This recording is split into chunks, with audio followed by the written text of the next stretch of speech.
What are we coming up on here? Oh, this is tejuino con nieve estilo Guadalajara. This is the one I was telling you about. So this is different. It's a very like central Mexico tejuino. You'll find it in Nayarit, in Jalisco. So I went on a little journey recently to find some of my favorite fermented drinks of Mexico right here on the streets of LA. So we just, we're over here on Rosemead, I think the 19, in the Whittier Narrows recreational area. And we just tried some tequino from a stand on the side of the road. There's a bunch of little stands, not a lot of food options. It's kind of very hit and miss here. You never know what you're gonna see, but there's just a tradition of stands in this area. There are spots like this all over Los Angeles where you'll meet roadside vendors who stay busy making drinks that some of their families have been making and serving from the same spot for decades. What did you think about what we had from Senor Juan Lopez just now, from Peña Nayarit, he said he was from? It was very clean. It was like very nice. There was like nice effervescence. But it did taste a lot more piloncillo than I did the maíz there. But it drank really nice. It was refreshing. Yeah. So I'm curious to see how this one is, this next one from Guadalajara. Okay, let's try the Estilo Guadalajara. We'll be right back. Okay, so that's LA Times food editor Daniel Hernandez, and he was with Bryant Orozco, who's a big name in LA's bar scene. We just tried tejuinos, tequileros, no sé qué. Tequileros, tejuino, and snack bar. Okay, let me just turn on the engine. And your assessment, Brian. All right. That one, so interesting, they didn't put... The two went out and tasted a lot of tepache, tejuino, and pulque. They're these old school Mexican drinks long looked down upon by polite Mexican society because they're fermented. I mean, I had never even heard of them until I became a food critic because they're all specific to parts of Mexico, and that's why they're still not really known to Mexicans on both sides of the border. But that's changing. Taste this, man. Oh, that's it. It's kind of perfect now, actually. Right? That's good. But see, no bad. Now these foggy, fizzy, funky drinks are becoming a low-key hit in the United States, and it seems everyone wants a sip. I'm Gustavo Arellano. You're listening to The Times, essential news from the LA Times. It's Friday, October 7th, 2022. Today, fermented Mexican beverages. They're having a moment right now, but it's a trend that's been bubbling up for thousands of years. Today, we're joined by my colleague, compa, food editor of the LA Times, Daniel Hernandez. Daniel, what's up, man? Hey, Gustavo. So earlier this summer, you wrote about tejuino and tepache and also another Mexican fermented drink called pulque. Why?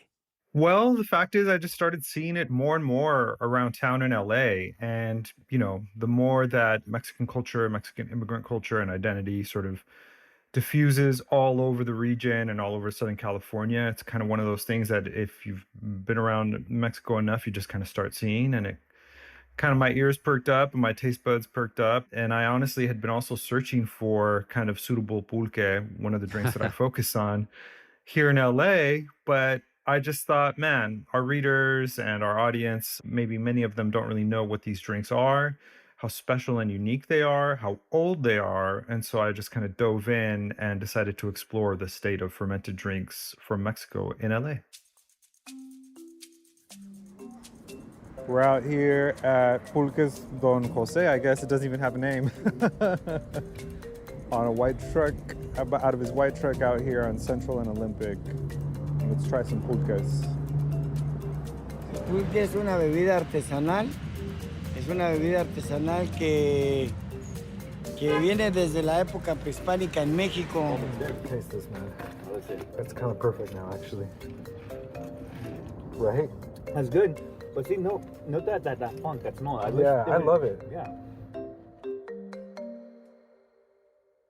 It's a total trip because fermented drinks in Mexico go back thousands of years, but it's such a regional thing because there could be people, Mexicans, who have lived in Mexico their entire life and they've never even tasted some of these drinks. Totally. Like, for example, in the state of Colima, there's a drink called tuba, and that's made out of the fermented sap of a palm. There, cider is made in the state of Puebla. There's, mountains up there where they grow tart apples and people make a drink out of that.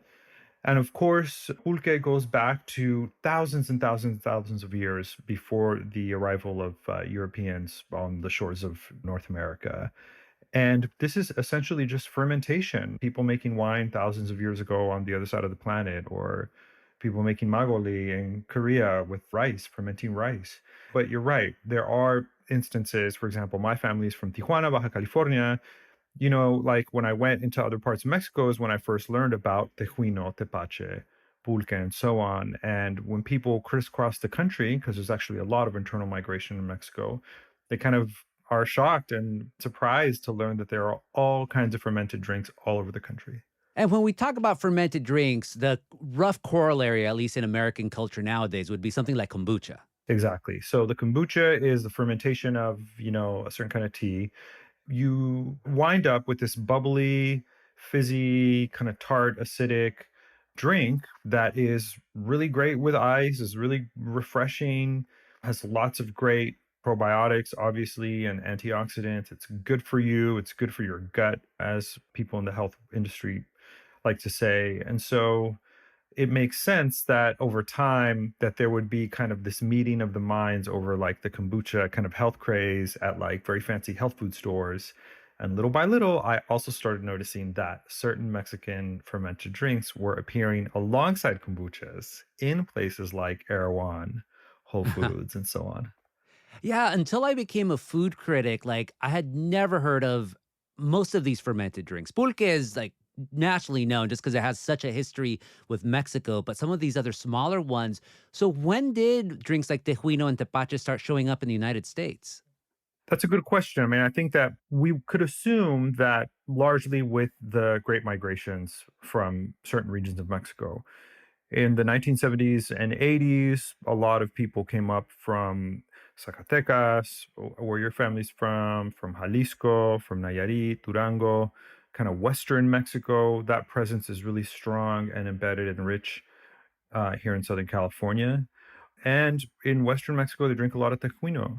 Tejuino is the fermentation of maize, corn, with piloncillo, with brown sugar, and it's fermented, it gets slushy, it gets brown, it's delicious. There's nothing that tastes like it. People add lime and ice, do a salt rim. On a hot day, it's perfect, right? So if people kind of want to relive that sensation, they found ways to do that here in LA.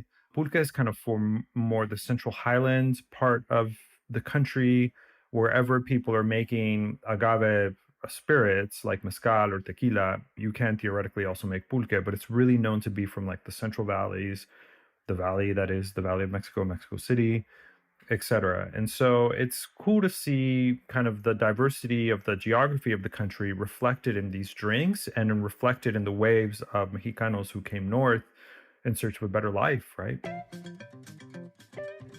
Coming up after the break, what exactly are these drinks, where to find them, and also the holy grail of Mexican alcohol that feels like spit, no other way to put it. But first, we asked listeners to tell us their stories about fermented Mexican drinks.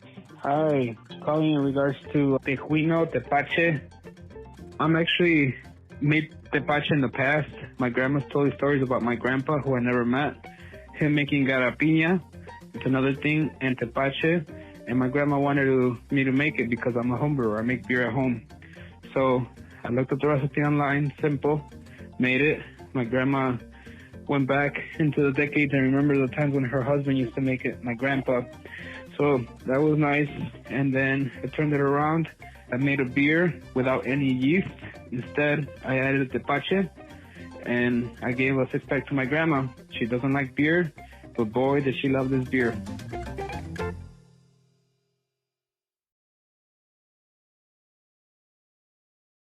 So, Daniel, I started seeing these fermented Mexican beverages around 20 years ago in restaurants here in Southern California. And then maybe about 5 years ago, once you started seeing more street vendors in LA, I started seeing more, especially tejuino and tepache. But since the pandemic started, I've seen both of those everywhere. My God, even like in high-end restaurants, hipster bars, in cans.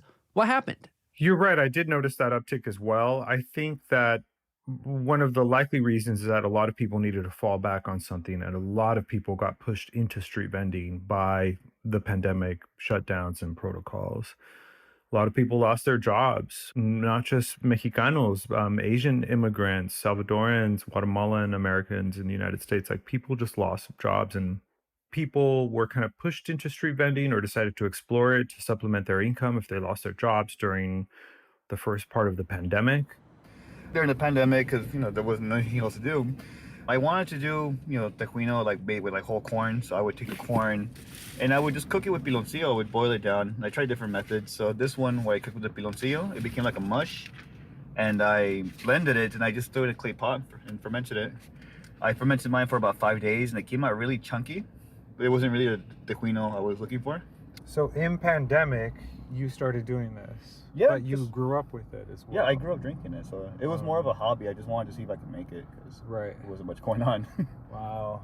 But again, I think that there was like a convergence in interest in fermented drinks and in what people were seeing on the street. And probably like some very kind of enterprising Mexicanos kind of figured it out and decided, well, let's try getting out there more. But you're right, they've also been around for a long time, kind of like for 20 years or more. Tepache is probably the most well known, the easiest to make. You just ferment pineapple rinds in water with some spices if you want. And so I tried making tepache a couple times at home, even when I was bored in the pandemic. And so I think that that's really reflective of what the pandemic allowed or sort of pushed people to explore different areas of their knowledge base. Maybe a family had been making tequino their whole lives and decided, well, maybe we should try this on the street kind of thing. But also more restaurants are offering pulque, which, as you know, is really difficult to source and pretty esoteric to make. And so I think it's a really interesting boom and moment. People are definitely curious to learn more. Daniel, we've been talking about all these drinks, but really haven't gotten into what they are. So maybe we should describe some of them. So let's start with the one that I see the most, tejuino. What is it and what's its story? Tequino's from Western Mexico. It is a rustic drink. None of these drinks are made with preservatives or anything like that. You basically just boil down some corn kernel, add piloncillo, brown sugar. At a certain point, some people like to add lime, but the thing kind of boils down and is kind of cooks into this slush. It is then cooled. It is left to ferment a couple of days. And then when it's time to serve it, you have this foggy, brown, slushy thing that like looks appealing, but also maybe looks a little risky. And you just pour it over ice, mix it around, add maybe some rock salt and some more lime, maybe put it in a rimmed glass, and you have tejuino. Right. And there's some places like the place I was telling you in Islo and El Mercadito, they have like a very high acidity in their tejuino. And that's why some people will actually put nieve de limon to kind of counteract that acidity. Right. Or they just make it more sweeter. Also, this one was interesting too, because I didn't catch it. I don't know if you caught it, but I didn't see them put the limon in the sal in it. I didn't see her do that either, no. Yeah. So it's kind of not really tejuino. I mean, I guess everyone has their own definitions of what tejuino is. Right. Also, this is tejuino number 2, and I'm feeling like full. It's like, dude, all that I masa know. is just like, oh, It is como si llena. damn. I love tejuino. It has such a funk to it, but then it's cut by the piloncillo, the brown sugar. And then sometimes they'll put lime ice cream, and then it gives us like a citrus tone. And something about that combination it's one of the most refreshing drinks I've ever had. Like, it's just amazing. Yeah, it's pretty great. When you have it here on the street somewhere on a very hot day, go down to the Whittier Narrows. There's a lot of vendors there that sell it in different levels of quality, I will say. But it's there, and it really almost kind of transports you back to like the coast of Nayarit or something. Like, it's pretty Yeah, great. you can feel that breeze from like Jalisco or Nayarit or whatever. Just such a great drink. Okay, the next drink, tepache. What's tepache? Tepache is a fermentation of pineapple. So I, for example, use pineapple in my green juice, and so I'll keep the rinds on occasion, let them dry out a little bit in the fridge, and then what you do is you put them in a mason jar, glass jar, cover it with distilled water, some cinnamon, a little bit of piloncillo if you want, some star anise if you want, And even I've seen some people use clove pieces.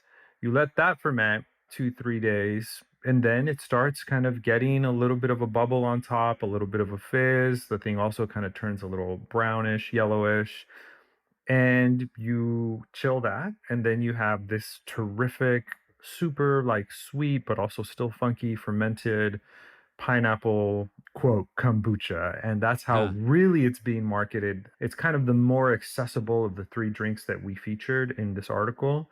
It's easier to make, and it's kind of like easier for a novice drinker, and it really is a good thing. People have been drinking it for a long time in a lot of different parts of Mexico, and it's a great alternative to a soft drink, I'll tell you that. Yeah, tepache, to me, the flavor is deeper. It's not as funky, but you mentioned the cloves, the star anise. Like it has more of a spice to it. It's almost like a tea in that sense, but not that light. But what's trippy to me about tepache, that's the one that, especially in the past couple of years, has a huge mainstream thing with some company that you wrote about called De La Calle. Yeah, De La Calle is a really interesting company based here in LA that thought this is literally the next kombucha craze. We're going to get ahead of this. And so they made up a really slick, very pretty campaign for their branding and for their marketing. And one of the co-owners is Mexicano. He grew up in Querétaro with his grandmother teaching him how to make tepache. And they make some kind of really interesting flavors. They kind of feel outlandish at first, Huh. but when you taste them, and we went and met with the company and tasted every single one of the varieties that they have like something like 8 or 9 now. And they have like a spicy chamoy one, they have a tamarindo style one, they have prickly pear one. It comes in like a super bright pink can, and they're pretty good. These are non-alcoholic tepaches, and the alcohol content is something that we should also keep in mind, that you can have non-alcoholic fermented drinks, but you let the fermentation go long enough and at the right kind of levels and mixtures and proportions of ingredients, and you can start getting an alcoholic drink, really. But these are non-alcoholic. They're sold in not only liquor stores, but also regular markets and kind of upscale kind of health markets. And they're great. And if you want to make them alcoholic, you can mix those with like rum, tequila, mezcal, or kind of whatever you want. So it's interesting that there is going to be, and they're not the only company. Yeah. Let's be clear. There are several now that are selling canned and bottled tepaches. Why do you think tepache got this big rollout and not tejuino? Probably, like I said, because it's kind of more accessible. I think Mm. it's more similar in the mind of people to be able to compare to something that they know, like kombucha, for example. It's a little sweeter than tejuino. Tejuino is like a little funkier. And, I don't know. It just like looks like, it's clear. It's not like More frothy. accessible. It's more accessible, I think. Yeah, they're both great, though. They're both great. But then we get to the most ancient Mexican fermented drink of them all, the most revered, really, pulque. We'll get into pulque right after another message from a loyal listener, and then a quick break. Hey, this message is for Gustavo. Hey, Gustavo, you mentioned you wanted to know a little bit of something about either pulque or tejuino or tepache. And, my story is basically I grew up down in Guadalajara. And growing up, tejuino was the drink of choice for us on the street. It was just one of those things where vendors would come by on their little bikes and, sell it out of little containers. So it was tasty.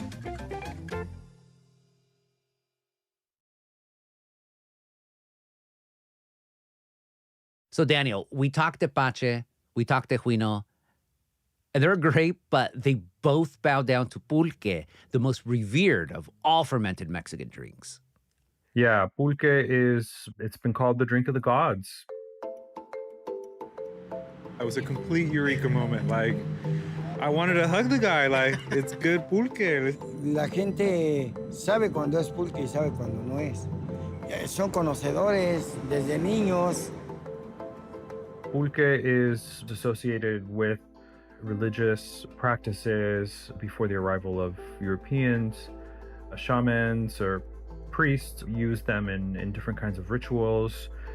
Pulque was given to very old people because it's full of nutrients and probiotics. Y lo que tiene el pulque es que hace que que la gente se sienta mejor que tomando alcohol y cervezas, porque este es más natural, es orgánico. It's also given sometimes to infants or mothers who are nursing.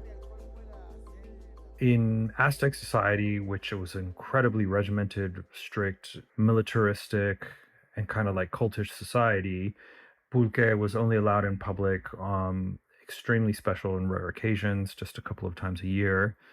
You'd probably be executed if you were ever caught drinking it on one of those non-days. And after conquest and colonialism, there was a real concerted effort by, you know, Spain, Germany, and so on to sort of like phase out pulque in Mexican society and introduce and kind of like get Mexicans really into beer, which not really knowing Mexicans, it probably could have figured out that you could have both like the whole time. But it's a really interesting story that it was almost totally eradicated. And there has been a movement in recent kind of decades and years to revive pulque, to let it kind of reclaim a spot at the top echelon of fermented drinks in Mira, Mexico. aquí el pulque se hizo muy popular. And, you know, a lot of young people, college students, like neo-indigenistas, if you want to call them that, neo-Mexicanists who want to elevate pulque and really bring attention to what an incredible and really unique drink that it is. You described it a little bit ago as having the consistency of saliva or spit, and that's very accurate. It's not for the faint-hearted. It's not for people who don't like taking risks in terms of foods that they try. There are thousands and thousands of microorganisms in a glass of pulque that are like not, you know, bad for you. And it's alcoholic and it gives you a buzz unlike anything that I've ever had. And I can tell you that I've tried almost every spirit imaginable out there, and there's just nothing in the world like pulque. No creo que tenga tanto alcohol como un trago o una cerveza, no creo que tenga tanto alcohol el pulque. It is a nearly kind of hallucinatory, kind of happy high that this drink gives you. And it does make you feel connected over time, over centuries, over millennia to practices that are native to this continent on the face of the earth. Yeah, people love pulque so much that they'll reduce themselves to drinking pulque from a can. Have you ever had it from a can? I have, and I've regretted it. It is totally disgusting. It was not, I'm not exaggerating. Pulque in a can is one of those things that you kind of just want to spit out at the instant you taste it. But I understand the impulse. Now, because pulque is sort of constantly in a state of fermentation, and because it goes bad very quickly, it has an extremely short shelf life. So for a lot of people, like, you can only really drink pulque in Mexico, ideally at a ranch. By the time it gets to a bar that sells only pulque, known as a pulqueria, somewhere in the soup of Mexico City, it's already kind of like not as good as it could be. So you really do have to like drink it immediately, almost just after fermentation, after it's been scraped from the inside of the agave. Let's remind people what pulque it is. It is the fermented sap from the very core middle of the agave. And the artesanos who pull it out of the agave are called tlachiqueros, and they are incredibly skilled and talented, practicing traditions and practices that have been handed out to them over generations. Yeah, trying to find fresh pulque in the United States is nearly impossible, even in LA. And people always say they know someone who knows someone, but almost never pans out. But you were able to find fresh pulque.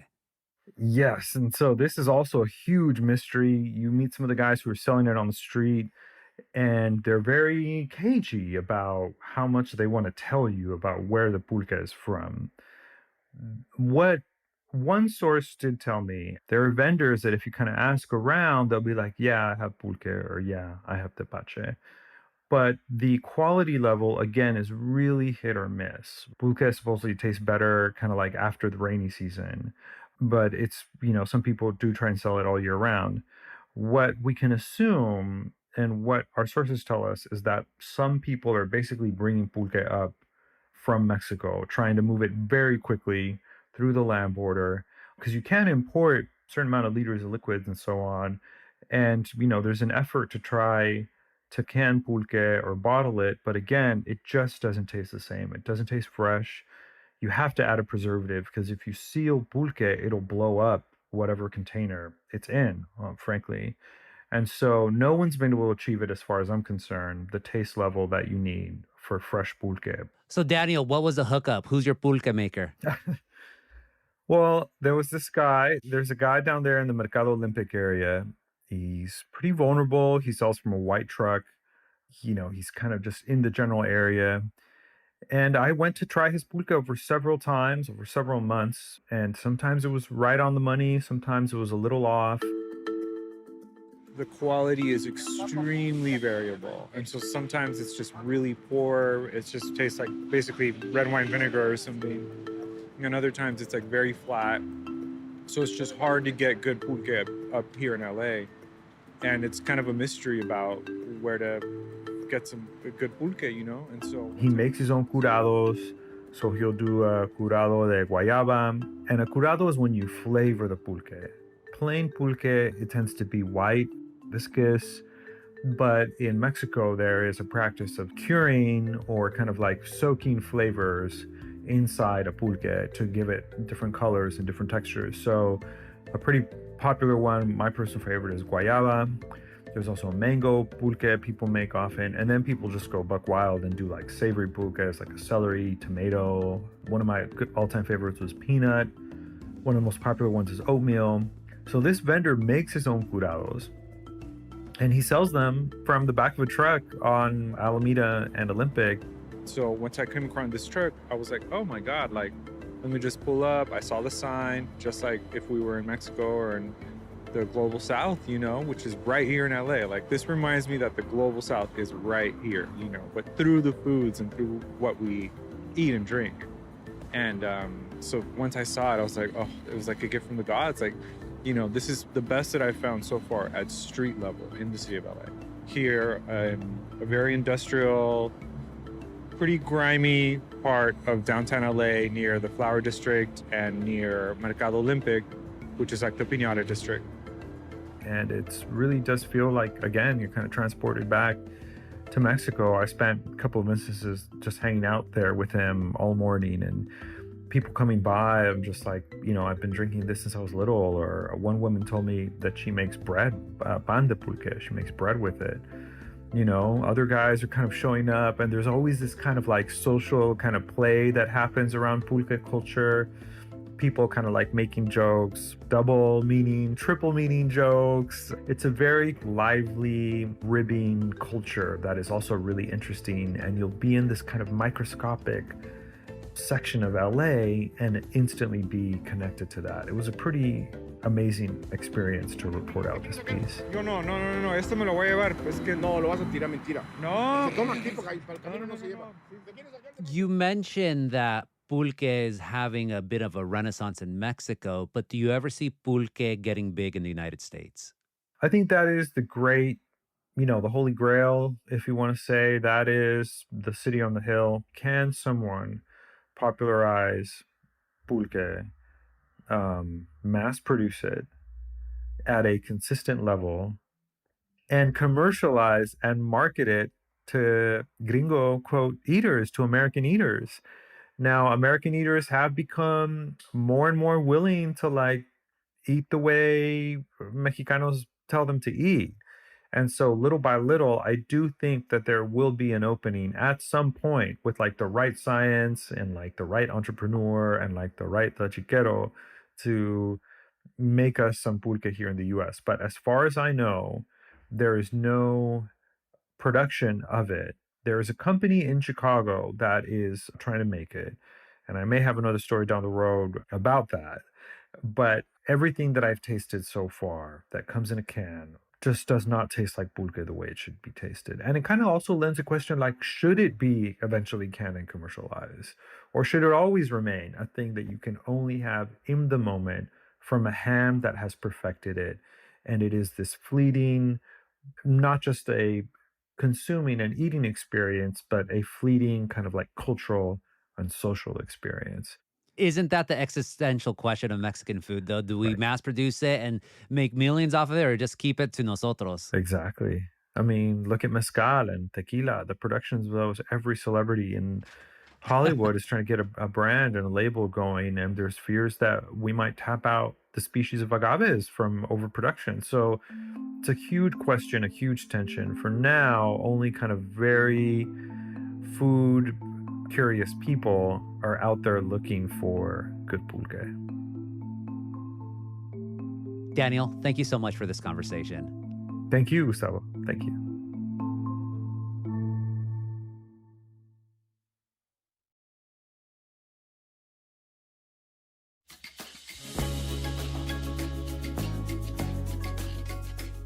And that's it for this episode of The Times. Essential news from the LA Times. David Toledo, Syria Henry, and Kinsey Moreland were the jefes on this episode, and Mario Diaz mixed and mastered it. Our show is produced by Shannon Lynn, Denise Guerra, Kasha Brosalian, David Toledo, and Ashley Brown. Our editorial assistant is Madeline Amato. Our engineers are Mario Diaz, Mark Nieto, and Mike Heflin, some mighty M's. Our editor is Kinsey Moreland. Our executive producers are Jasmine Aguilera, Shani Hilton, and Hiba El Orbani, and our theme music is by Andrew Epin. And hey, we're building a Dia de los Muertos audio altar this year and would love to include your memories of your loved ones. Call 619-800-0717, 619-800-0717, and leave us a voicemail with your own ofrendas. Tell us who you are, where you live, and then tell us a great story about a friend, a family member, someone dear to you who has passed on and joined the ancestors. We want to air an episode with those stories around Day of the Dead. Thanks in advance, and again, the number 619-800-0717. I'm Gustavo Arellano. We'll be back next week with all the news and desmadre. Gracias. Enjoy the pulque.